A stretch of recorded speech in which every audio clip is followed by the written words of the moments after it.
let's start the topic UML, which we have already completed a bit, and the left part of UML will be doing it.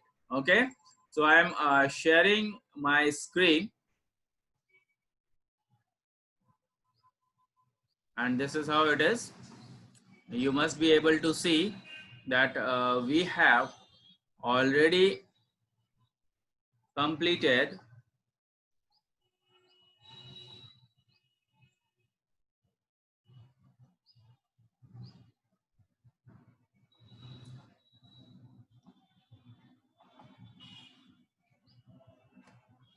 please check it out. We have already completed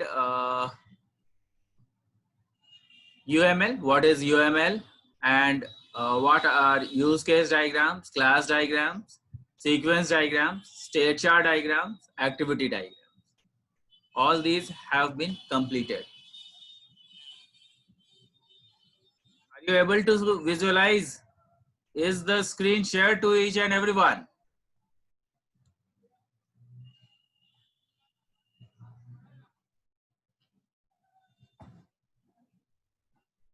Hopefully it is visible.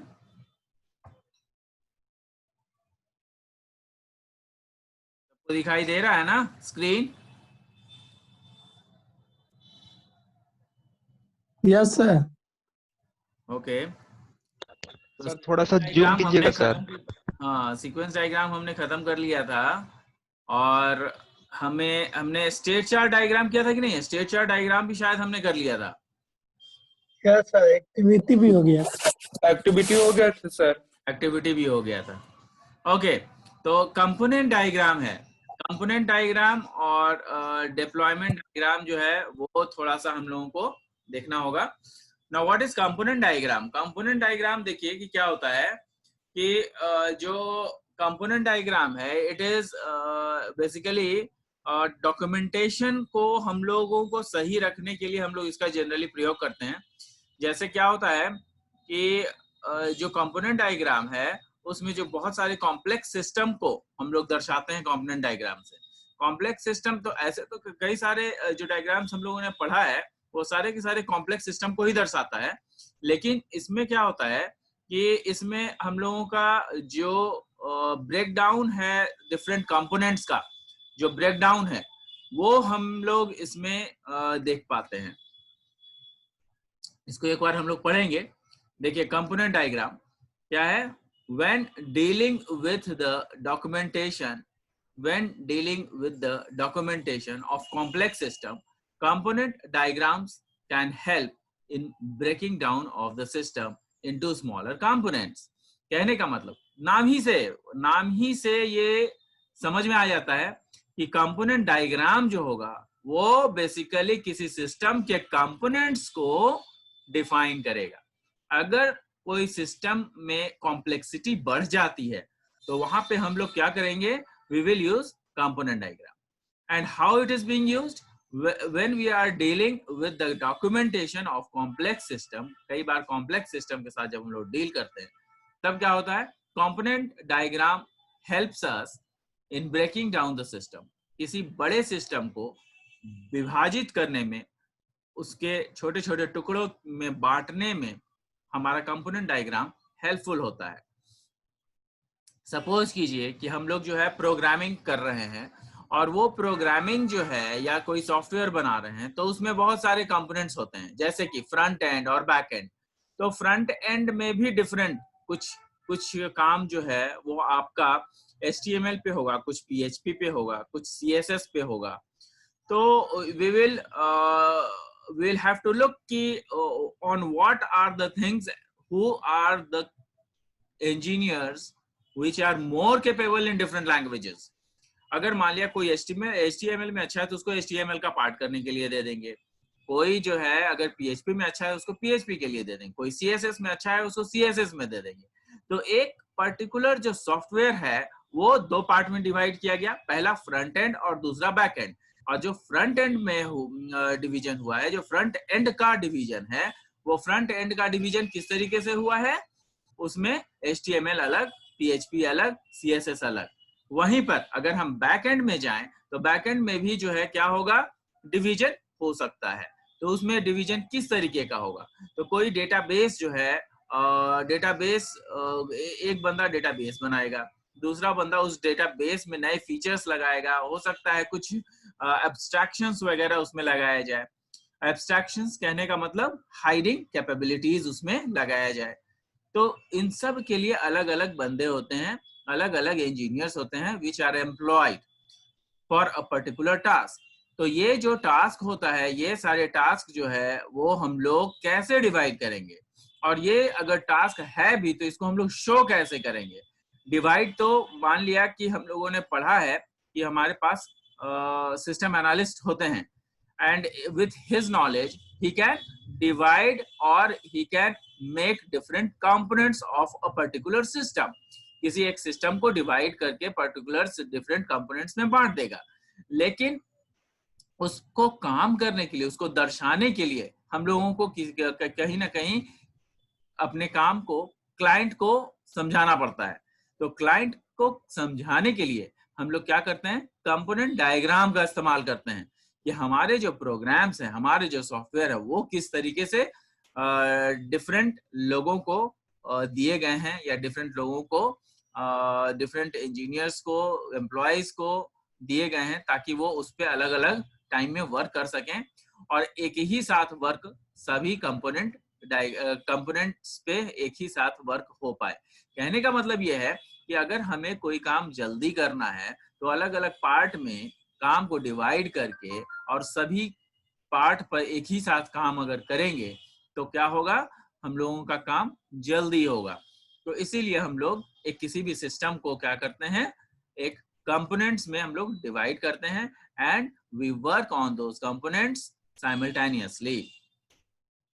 यहाँ पर जो हमारा components होगा वो software के रूप में होगा। अब यहाँ पे कहता है कि sometimes it is hard to depict the architecture of the system. हम लोग कई बार ऐसा होता है कि सिस्टम इतना कॉम्प्लेक्स हो जाता है कि उसके आर्किटेक्चर को डिफाइन करना बड़ा मुश्किल हो जाता है।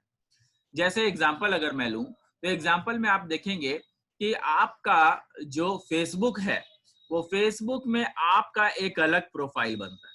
उस प्रोफाइल के अंदर अलग आपका क्या है? फोटोज है, अलग मैसेजेस हैं, अलग आपके एल्बम्स हैं, उसके बाद फ्रेंड्स सर्कल अलग है। फिर आप फ्रेंड्स में जैसे ही आप क्लिक करोगे तो वो फ्रेंड्स का जो प्रोफाइल है वो आपको विजिबल होगा, उसका जो है उससे रिलेटेड जितने फ्रेंड्स हैं वो आपको विजिबल होगा, और उसके जो फोटोज हैं वो आपके विजिबल होगा। उसके अंदर में जो फ्रेंड्स हैं उसके अंदर अगर क्लिक करोगे तो उसके जो फ्रेंड्स के फ्रेंड्स हैं उसमें आप चले जाओगे, उसके प्रोफाइल। तो it is a long chain. तो how we are going to solve this issues means ये एक लॉन्ग चेन चलता चला जा रहा है, और ऐसे कई हजारों चेन चल सकते हैं। तो ये सिस्टम जो है इसको बोलते हैं सिस्टम कॉम्प्लेक्सिटी। और ये कॉम्प्लेक्सिटी क्या होता है? ये कॉम्प्लेक्सिटी जो है वो तब होता है जब आपका जो सिस्टम है वो बहुत ही लार्ज रूप में चल रहा हो। And we all know that Facebook is a social networking site, so it has to be large because each and every individual gets connected to it। तो जितने भी लोग इससे कनेक्ट हो रहे हैं उन सब का अलग अलग प्रोफाइल बनेगा, अलग अलग डेटाबेस बनेगा, क्योंकि हर एक डेटाबेस दूसरे डेटाबेस से मिक्स नहीं हो सकता। क्यों? क्योंकि हर एक इंडिविजुअल का अगर डेटाबेस नहीं बनाया जाएगा तो पता चलेगा कि मेरे फोटोज कोई भी एक्सेस कर रहा है ना? तो हम लोग उसमें करते हैं ना, हम लोग उसमें रेस्ट्रिक्शंस डालते हैं। क्या डालते हैं? कि these photos can be viewed by my friends. ये हमने सेटिंग में जाकर के चेंज कर देना है।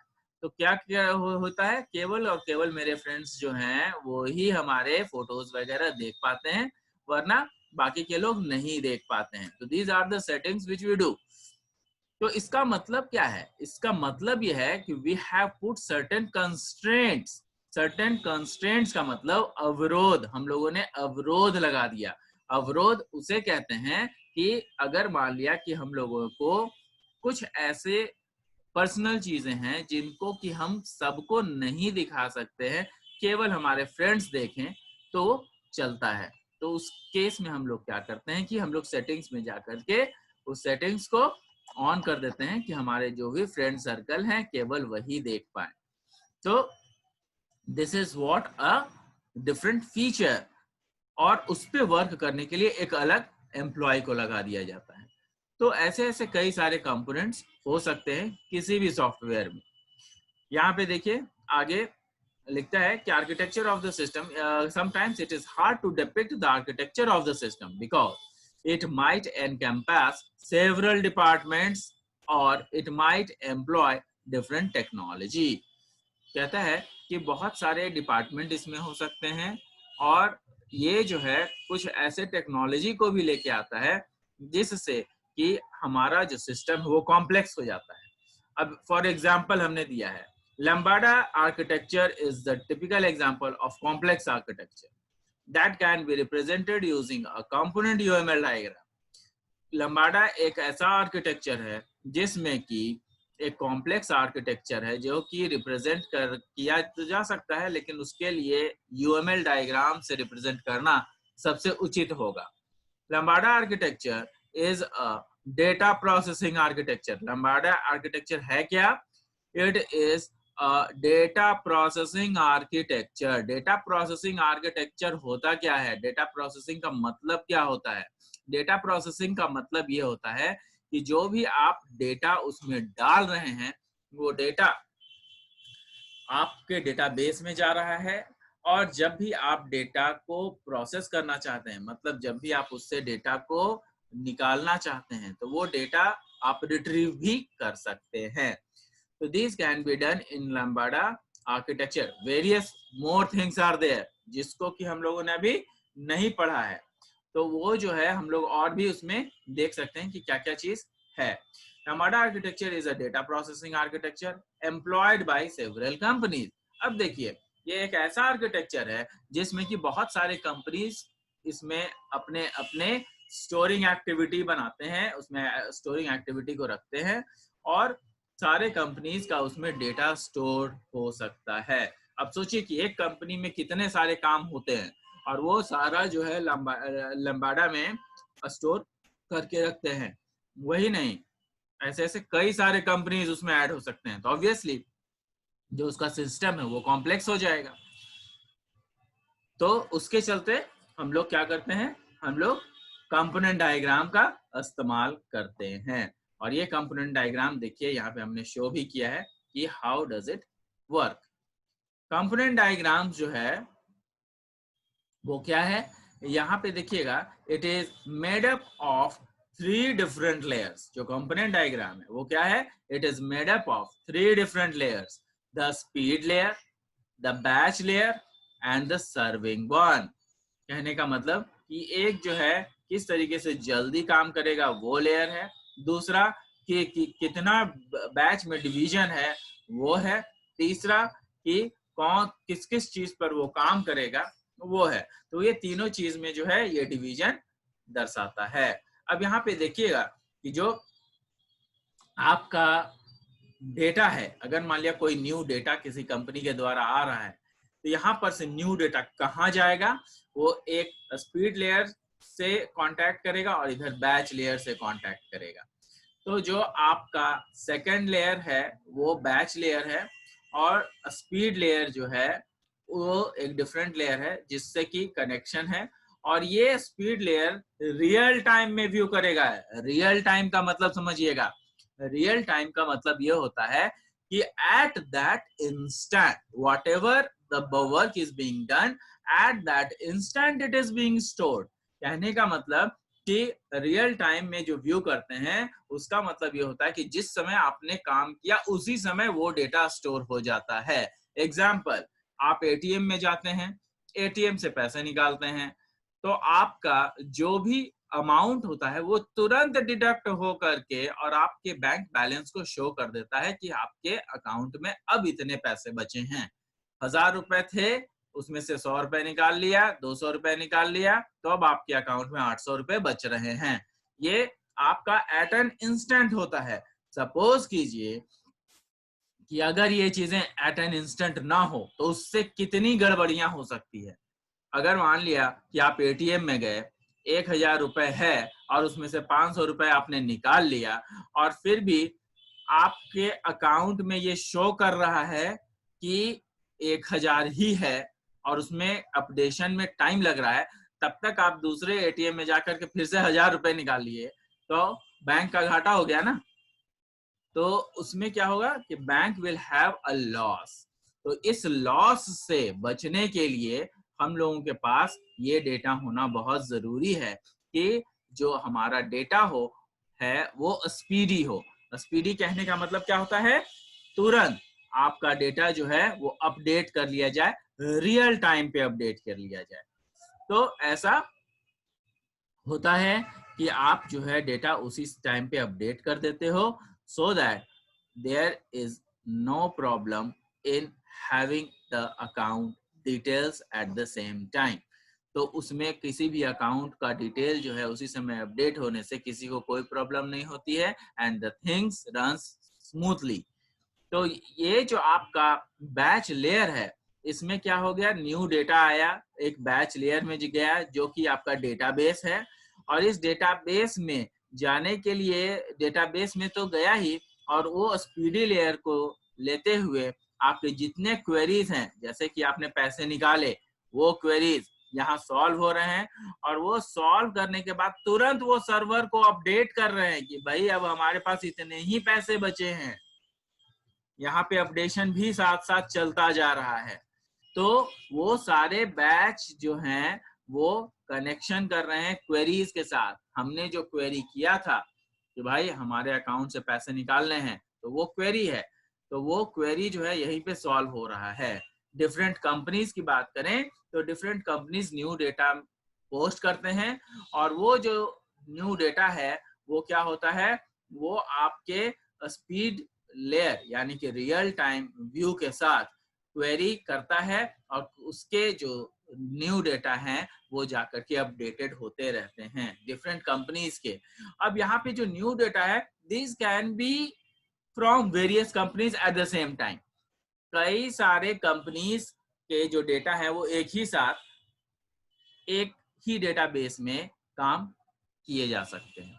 कहने का मतलब कि आप अगर फेसबुक में किसी को मैसेज कर रहे हैं, चैट कर रहे हैं या फोटो अपडेशन कर रहे हैं, तो उसी वक्त दूसरा, तीसरा, चौथा, पांचवा, 10वां बंदा भी अपडेट कर सकता है ना। तो वो जो अपडेशन है वो सेवरल अपडेशन कहलाता है एट द सेम टाइम, और वो सेवरल अपडेशन करने में सक्षम होता है डेटाबेस।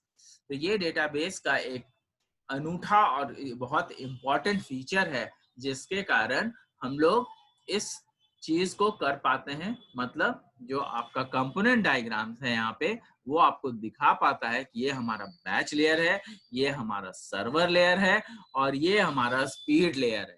तो ये तीनों को मिलाएंगे तभी हमारा जो डेटा है वो सब जगह अपडेटेड होगा। यहाँ देखिए बैच लेयर भी जो है कनेक्ट करता है सर्वर लेयर को। यहाँ से इसका डेटा, न्यू डेटा का जो डेटा है वो यहाँ से सर्वर लेयर पे जाता है। इधर से जो आप क्वेरी करते हैं, मतलब आपने जो 1000 रुपए जमा किया वो यहाँ पे रहेगा और वही सर्वर पे जाएगा। अब यहाँ पर आप जब पैसा निकाल रहे हैं एटीएम से, तो यहाँ पे क्वेरी कर रहे हैं और वे क्वेरी अपडेट किए जा रहे हैं इसी सर्वर पे। तो इसका मतलब जो आपके पास पहले डेटा था और जो अब डेटा आया वो सब स्पीड लेयर के थ्रू कनेक्टेड है and the query is being done on the real time view at the same time. So this is being depicted. It is a very important part of component diagram and it has to be understood nicely. आपका जो ये part है ये काफी important part है और ये पूछा जाता है what are the differences between the component diagram and the deployment diagram. तो component diagram सबसे ज्यादा important है, बार बार ज्यादा component diagram ही आता है। अब यहाँ पे जो deployment diagram है इसमें क्या है, डिप्लॉयमेंट डायग्राम क्या होता है, deployment diagrams are used to visualise the relation between hardware and software. जो हम लोग हार्डवेयर सॉफ्टवेयर बनाते हैं उसके लिए, उसको समझने के लिए जो डिफरेंट हार्डवेयर यूज होते हैं वो आपको डिप्लॉयमेंट डायग्राम से पता चलता है। सपोज कीजिए कि आप जो है अपने अपने कंप्यूटर में या अपने फोन में आप लोग चाहते हैं कि इंटरनेट जो है इसमें चले, तो उसके लिए क्या करते हैं आप लोग अपने सिम कार्ड में एक्टिवेट करा लेते हैं नेट पैक। तो वो जो नेट पैक आपने एक्टिवेट कराया वो आपके सिम कार्ड पर एक्टिवेट हुआ है, ना कि आपके फोन में एक्टिवेट हुआ है। तो जो आपका फोन एज अ हार्डवेयर उस सिम कार्ड को डिटेक्ट करता है और वो भी डिटेक्ट करता है कि जो आपने नेट पैक एक्टिवेट किया है वो नेट इसमें अवेलेबल है या नहीं है। तो ये हार्डवेयर और जो आपका सिम कार्ड में अवेलेबल सॉफ्टवेयर, सिम कार्ड के जरिए जो कनेक्शन है सॉफ्टवेयर का, उसके साथ कोरिलेशन है। और ये कोरिलेशन को दर्शाने के लिए हम लोग डिप्लॉयमेंट डायग्राम का इस्तेमाल करते हैं। Deployment diagrams are used to visualize the relation between the hardware and the software. This is a very important line. इसको आप लोग हमेशा याद रखिएगा। ये जो आपका हार्डवेयर और सॉफ्टवेयर का जो विजुअलाइजेशन है या फिर आप उसका जो दोनों के बीच का जो रिलेशन है उसको दर्शाने के लिए हम लोग डिप्लॉयमेंट डायग्राम का प्रयोग करते हैं। To be more specific, with deployment diagram, we can construct a physical model of how software components are deployed in hardware. कहने का मतलब कि कई बार ऐसा होता है कि हम लोग किसी स्पेसिफिक चीज को हम लोग डिप्लॉयमेंट डायग्राम से दर्शाते हैं, और यहाँ पे हम लोग क्या करते हैं कि जो फिजिकल मॉडल है, फिजिकल मॉडल कहने का मतलब ये है कि एक्चुअली जो फिजिकली हमें सॉफ्टवेयर के थ्रू दिख रहा है उस चीज को डिप्लॉय करने के लिए हम लोग हार्डवेयर में उसको एम्बेड कर देते हैं। कई बार वैसे सॉफ्टवेयर्स को हार्डवेयर में एम्बेड कर देते हैं। एम्बेड करने का मतलब उस सॉफ्टवेयर को हार्डवेयर में डाल दिया जाता है। जैसे चिप के माध्यम से कई सारे सॉफ्टवेयर जो है हार्डवेयर में डाल दिए जाते हैं। सिम कार्ड आपका हार्डवेयर है, लेकिन जो उसका जो सिम कार्ड में जो चिप अवेलेबल होता है उसके अंदर आपका सॉफ्टवेयर भी अवेलेबल है। तभी वो चिप जो है आपके सारे इंफॉर्मेशंस को रीड कर पाता है और आपको दिक्कतें ना हो उसके लिए काफी सारे जो सॉफ्टवेयर्स हैं वो उससे कनेक्शन होता है और आपका फोन बखूबी सही से उसको अटैच कर पाता है, उसको रीड कर पाता है और उसके सारे इंफॉर्मेशन को आप तक पहुंचाता है। उससे कोरिलेट करके सारे काम जो है वो मोबाइल आपके सिम कार्ड से सारे डेटा को ले करके आपका कनेक्टिविटी को बनाता है। तो this is a very important deployment diagram is also a very important diagram in UML। इसको भी हम लोगों को ध्यान में रखना पड़ेगा। Typically simplified deployment diagram for a web application, जो कुछ जो है ऐसे डिप्लॉयमेंट डायग्राम भी होते हैं जो कि इंक्लूड किए जाते हैं।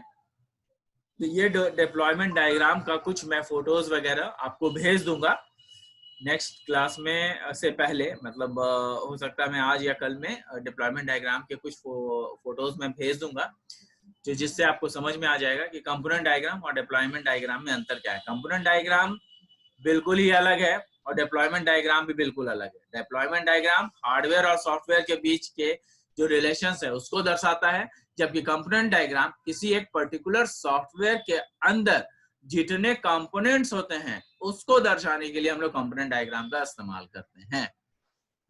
तो ये आप जो है इसको पढ़ लीजिएगा, प्लीज टेक द स्क्रीनशॉट्स।